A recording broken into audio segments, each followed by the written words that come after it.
ওরে বাবা রে বাবা রে বাবা। উফ, দাদু, ওই ভুঁড়ি না কমালে তুমি কোনোদিনই আমাদের সাথে পারবে না। হ্যাঁ, ধুর ধুর, লজ্জায় আমাদের মাথা হেট হয়ে যাচ্ছে। আমরা লোকজনের কাছে কি করে মুখ দেখাবো বলো তো? আরে আরে তোরা আমাকে কটা দিন সময় দে, আমি ব্যায়াম করে ভুঁড়ি কমাবো দেখবি। শেরকুড়া বালি দাদু, তুমি 5 মিনিট ব্যায়াম করবে আর তারপরে থালা ভরে খাবে। তোমাকে দিয়ে হবে না।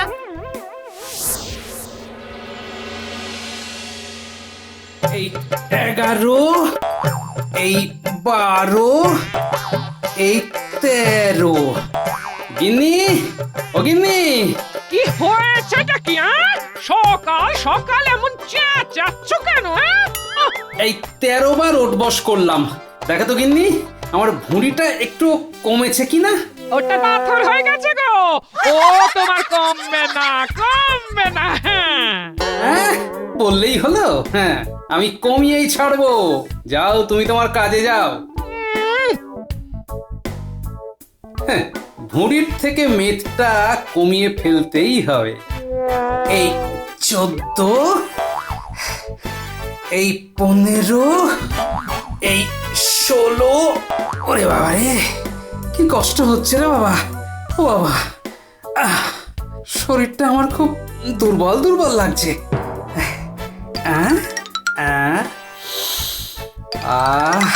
খুব খিদে পেয়েছে।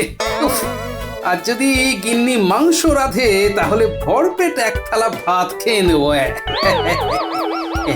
না, গিন্নির কাছেই বরং যাই, হালকা করে আবদারটা সেরে ফেলি। ওই গো গিন্নি, আজ একটু কষা কষা করে মাংস রান্না করবে নাকি? মরণ, বলি ঘরে আলু নেই, পেঁয়াজ নেই, আরে উনি কিনা কষা মাংস খাবে না? আরে আলু পেঁয়াজ তো হাতি ঘোড়া নয়, এই বাজার যাচ্ছি, এক্ষুনি নিয়ে আসছি। তাহলে কি ওই যে বাজারে থলে, শিগগির যাও আর নিয়ে এসো। আমি তো অনন্তকাল হেসেলে বসে থাকবো না, আমার বাবু মেলা কাজ পড়ে আছে। হ্যাঁ, এই 3 মোহরে কিলোখানেক মাংস আর আলু পেঁয়াজ তো হয়েই যাবে। যাওয়ার সময় ভোলা ময়রার দোকান থেকে দুটো সন্দেশও খেয়ে যাওয়া যাবে। ওই গো, দাও দেখি কিলোখানেক করে আলু আর পেঁয়াজ দাও। দাও, থলেটা দাও। তা কত হলো গো তোমার? এই দাও 3.5 মোহর। বলো কি হে, 2 মোহরেরও জিনিস দাওনি আর বলো 3.5 মোহর? কি করব বলো গোপাল দাদা, আগের থেকে দ্বিগুণ দামে সবজি কিনতে হচ্ছে যে, তাহলে তোমায় কি করে আগের দামেই বিক্রি করি বলো? আমি তো আর লোকসান করে ব্যবসা করব না। তাই বলি 2 মোহরের সবজি তুমি 3.5 মোহরে বিক্রি করবে? এটা বাজার না তোমার মামার বাড়ি? হ্যাঁ, আচ্ছা আচ্ছা, তোমার জন্য না হয় 3 মোহর করলাম। দাও, 3 মোহর দাও। আরে তোমাকেই যদি 3 মোহর দিই তাহলে আমার কষা মাংস খাওয়া যে হবে না। এসব তো আর মহাজন বুঝবে না, আমার ওই মোহরই লাগবে। এমনিতেই বাজার মন্দা, আজ 3 দিন ধরে বেচা কেনাও কম, এর চেয়ে কম আমি করতে পারবো না। ও কি, এর মধ্যে মহাজন এলো কোত্থেকে? আচ্ছা, চাষিরা তোমাদের সবজি পাতি বিক্রি করা বন্ধ করে দিল নাকি? আরে গোপাল দাদা যে, কি ব্যাপার? আর বলো না, কষা মাংস খাবো বলে বাজারে এসেছিলাম, জিনিসপত্রের দাম দেখে তো মনে হচ্ছে মাংসের বদলে আমাকেই উনুনে বসে যেতে হবে। আচ্ছা, কি ব্যাপার কি, তোমরা আজকাল সবজির বদলে সোনার চাষ করছো নাকি? হ্যাঁ, কি সব হেয়ালি করছো? হেয়ালি তো আমার সঙ্গে হচ্ছে। বন্যা নেই, খরা নেই, অথচ বাজার অগ্নিমূল্য। আর কি বলবো, আমাদের তো 1 পয়সাও বেশি লাভ নেই। মহাজনদের কড়া নির্দেশ, তাদের কাছে সবজি বিক্রি করতে হবে। বাজারের অবস্থা খুব খারাপ গোপাল দাদা। মহাজন? এর মধ্যে মহাজন এলো কোত্থেকে? তাহলে আর বলছি কি, কৃষ্ণনগরে এই মহাজন কোত্থেকে এলো? 4 দিন আগেও তো। ব্যাপারটা কি? না, ব্যাপারটা কেমন গোলমাল ঠেকছে। না না, এভাবে তো বেশি দিন চলতে পারে না। প্রয়োজনে আমরা মহারাজের কাছে যাব, মহারাজ নিশ্চয়ই এর একটা বিহিত করবেন। না না না না না, এক্ষুনি মহারাজকে এই বিষয়ে জানানোর প্রয়োজন নেই। দরকার হলে আমিই বলবো। এখন চলি। ও সেই কখন বাজারে গেছে, কিন্তু এখনো ফেরার নাম নেই গো। অপেক্ষা করতে করতে আমার খিদে পেয়ে গেল তো।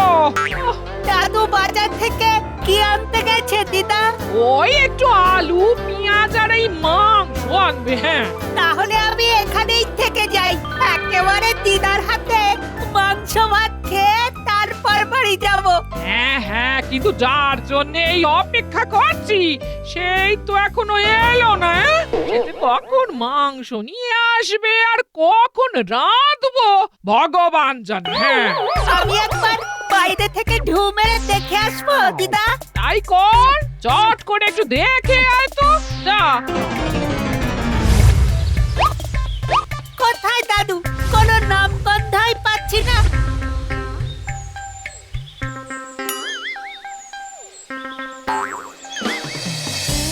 আরে ওই তো দাদু আসছে। দাদুর হাতে থলেও আছে। যাই, চট করে দিদাকে বলে দিই গিয়ে। দিদা দিদা, দাদু আসছে, হাতের থলে আছে। ও, এতক্ষণে আসার সময় হলো।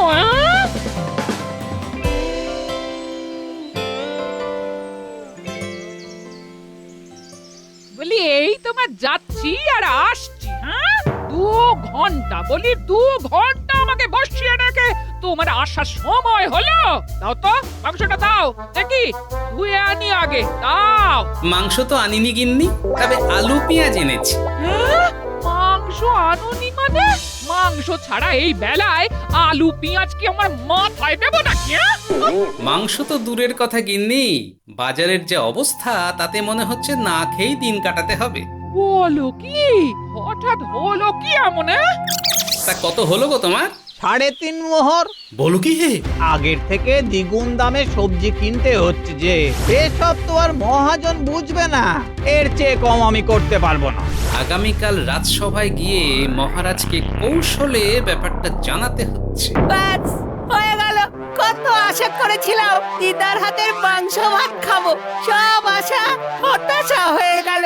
এখন তো বাতাসা খেয়েই থাকতে হবে। দূর দূর।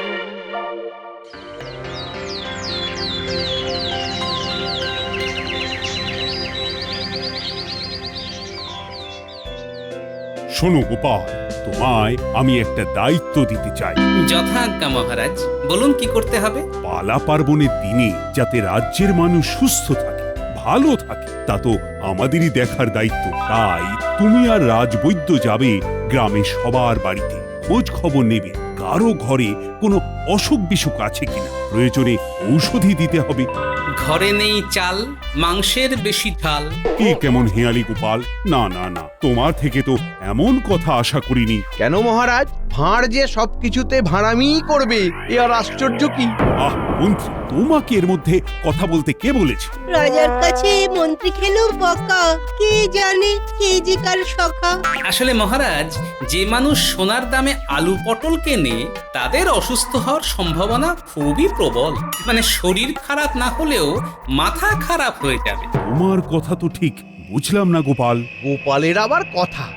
আমাদের কৃষ্ণনগরের প্রজাদের মতো ভাগ্য কজনের হয়? মহারাজের এত করুণা, মানুষ জলের দামে সব পায়। হ্যাঁ, সেই মন্ত্রীমশাই ঠিকই বলেছেন, জলের দামে।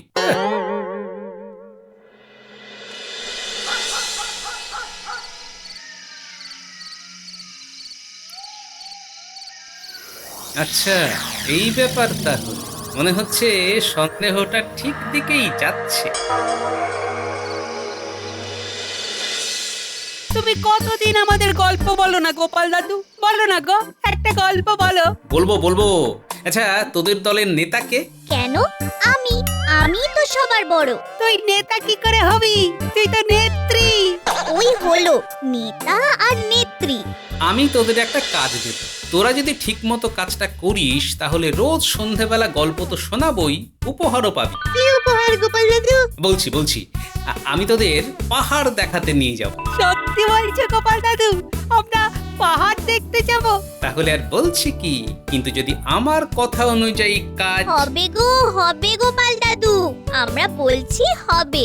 বেশ, নেতা থুড়ি নেত্রী যখন বলে দিয়েছে তাহলে তো কথাই নেই। এখন শোন মন দিয়ে, কি কি করতে হবে। তুমি শুধু একবার বলো কি করতে হবে। তবে খুব সাবধান, এই কথা যেন আমাদের বাইরে না যায়। যা যা করবি খুব সাবধান।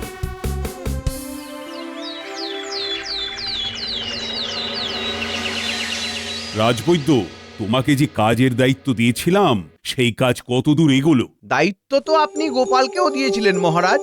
সে কি আদৌ কিছু করেছিল নাকি গায়ে হাওয়া লাগিয়ে ঘুরছে আর খাচ্ছে? আহ মন্ত্রী, মাঝখানে কথা বলো না তো। তা গোপাল, তুমি বলো কতদূর এগোলো তোমাদের কাজ? কাজ তো আগামীকালের মধ্যেই শেষ হয়ে যাবে, কিন্তু আমার একটা আবদার আছে মহারাজ। আবদার? কিসের আবদার?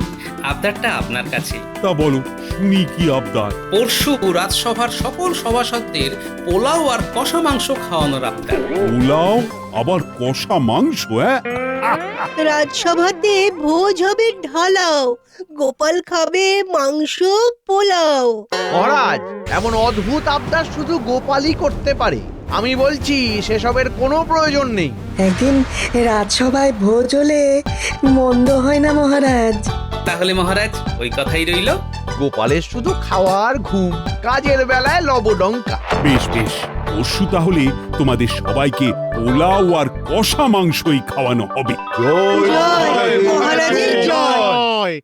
এ বিষয়ে আমার একটা শর্ত আছে মহারাজ। এই তো দেখি খেতে পেলে শুতে চায়। তোমার আবার কি শর্ত? সে কথা আমি আপনাকে একটু ব্যক্তিগতভাবে বলতে চাই। ব্যক্তিগত? বেটা গোপাল আবার কোন ফোন দিয়াছে কে জানে। বেশ বেশ, আমিও শুনি কি সেই শর্ত। যথা আজ্ঞা মহারাজ।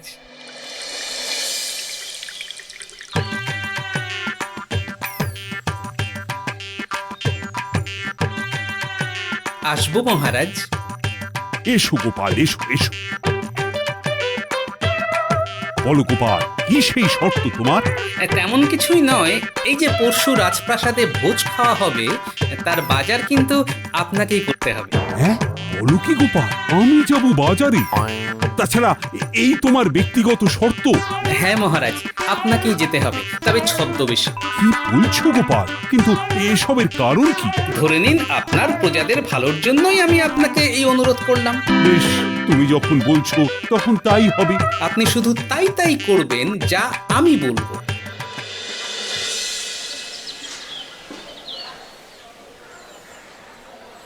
দাও দেখি বাবা, এই কিলো 5 পেঁয়াজ দাও দেখি। হ্যাঁ, এই বাজারে আপনি 5 কিলো পেঁয়াজ নেবেন? কেন বাবা, 5 কিলো নি আর 10 কিলো নি, তাতে তোমার কি শুনি? দিন ফলেটা দিন, আর 6 মোহর দিন। বলো কি বাবা, আর আলুর দাম?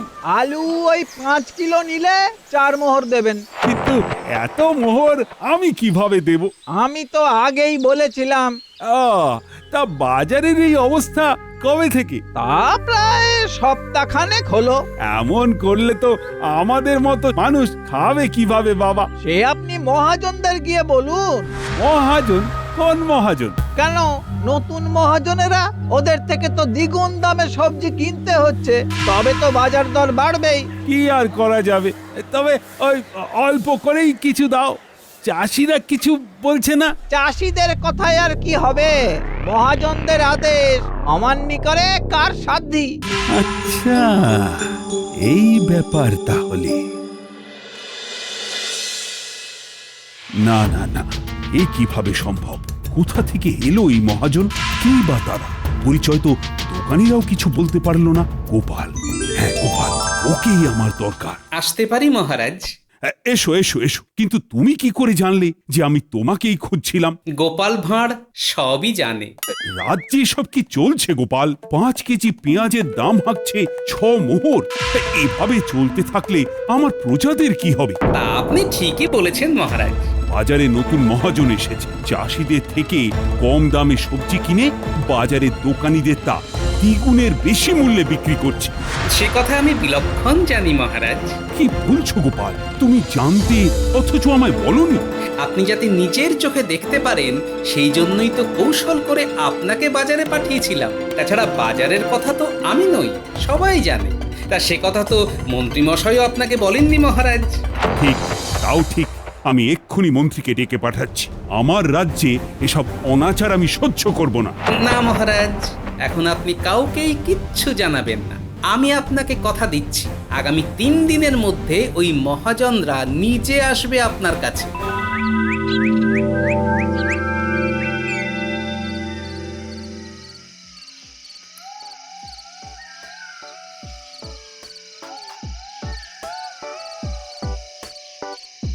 কি ব্যাপার, তুই মহারাজের চিঠি পেয়েছিস নাকি? হ্যাঁ, এক্ষুনি পেলাম। আরে আমাকেও তো একটা বাচ্চা ছেলে চিঠি ধরিয়ে চলে গেল। তাই? তা তোর চিঠিতে কি লেখা আছে? রাজসভায় আপনাকে পারিষদ হিসাবে নিয়োগ করা হবে। বাজারে মহাজন হয়ে যা রোজগার করেছেন তার চেয়ে বেশি, অর্থাৎ মাস প্রতি 500 মোহর বেতন দেওয়া হবে। তবে চিঠি পেয়ে কাউকে কিছু জানালে চাকরি বাতিল, এমনকি জরিমানাও হতে পারে। সরাসরি রাজসভায় যোগাযোগ করুন। ইতি রাজা কৃষ্ণচন্দ্র। তার মানে মহারাজ আমাদের নিয়ে কিছু একটা ভেবেছেন, তাই গোপনে চিঠি পাঠিয়েছেন। যাক, এত দিনে একটা হিললে হলো। তাহলে কালই আমরা রাজসভায় যাব। বেশ, এখন তবে বাড়ি চল।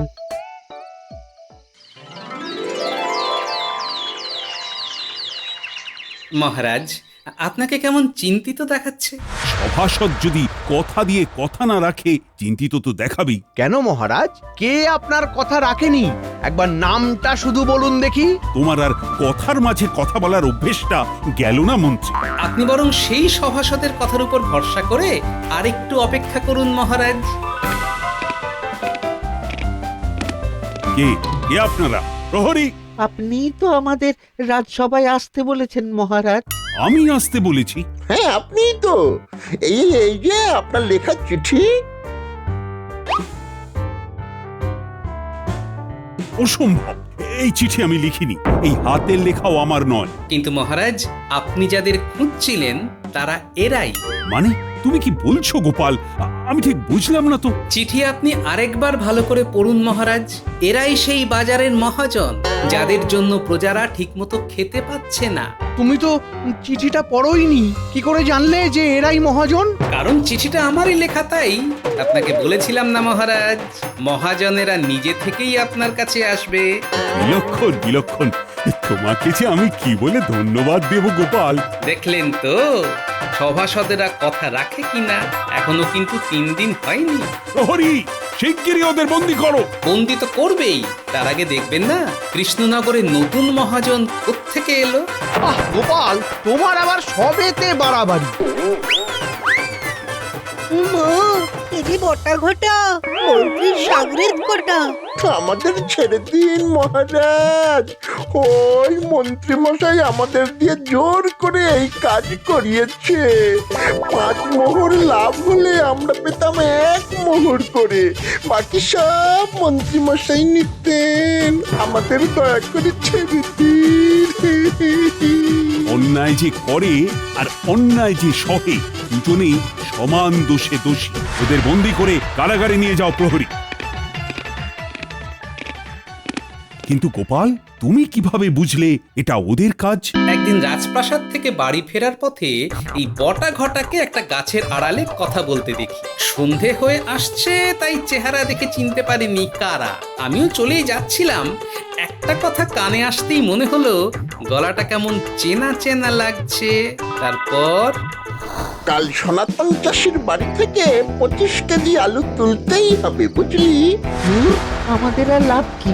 মন্ত্রীমশাই 25 কেজি আলুর জন্য 5 মোহরও আমাদের দেবে না, সব নিজে নেবে। মন্ত্রী মশাই যা বলে চুপচাপ শুনে চলবি, না হলে পরে আর কাজ পাবি না। যা আসে তাই লাভ। ওরে বেটা, এই মতলব তাহলে? আমিও দেখি কতদিন তোদের এই কারবার চলে।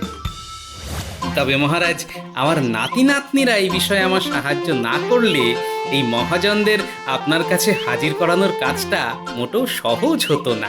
ওই ছোট বাচ্চাগুলো? হ্যাঁ মহারাজ, ওরাই সর্বক্ষণ নজর রাখতো মন্ত্রী মশাই আর তার সাগরেদ বটা ঘটার উপর। চিঠিগুলো আমার নাতি নাতনিরাই তো ওদের কাছে ঠিকঠাক পৌঁছে দেয়। তোমার কোনো জবাব নেই গোপাল।